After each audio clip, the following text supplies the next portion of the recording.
Hey guys, welcome to my second Java tutorial. This is Vasant and in this video we are going to learn about the variable. For understanding a variable, let's take a purse or wallet as an example. A purse holds the money which you keep inside it. In the same way, a variable holds a value which you assign to it. That value can be an integer, decimal, or even a character. So in simple words, a variable is a placeholder for some certain value. Now let's start coding. The first thing which you need to do in your program is to declare the variable. Let me declare my variable for storing my age. Let's say my variable name is age. Before going into the next step, you need to tell your Java compiler what type of data your variable is going to store. Since we are storing our age, the values be like 18, 23, 25, so they are all integers, which means our variable is going to store integer data type. You have to mention it here. Int is the keyword for integer. Make sure that you mention the data type in the beginning, and this is how we will declare our variable in our program. So let's go to our next step. Let's assign a value to our variable. Let's say 18. And now we are good to print.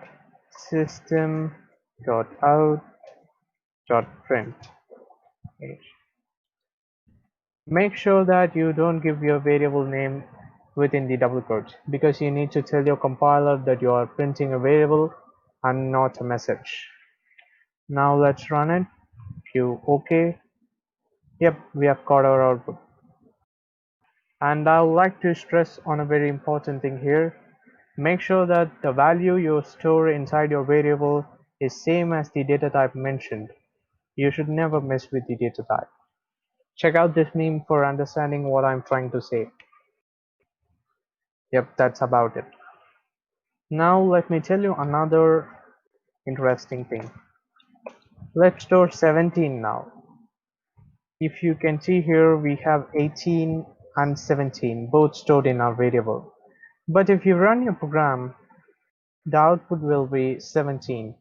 This is because the variable can hold only a certain value. Either that value can be 18 or that value can be 17. But the variable only stores the value which has been latestly assigned to it. We have latestly assigned 17, so our variable holds the value 17. And that's why the 17 is getting printed. Now let me walk you through one last time. First, you are declaring your variable along with your data type, and then you are assigning a value to your variable. Make sure that the value is same as the data type mentioned, and at last you are good to print. Just give this a read. These are the rules for naming your variable, and that's simple, so I think you're fine on your own. Try to do a similar program like this, and let me know in the comment section if you have any problem in writing this code. So if you have liked this video, please do share and subscribe to my channel. That's it for this video. Let me see you in my next video.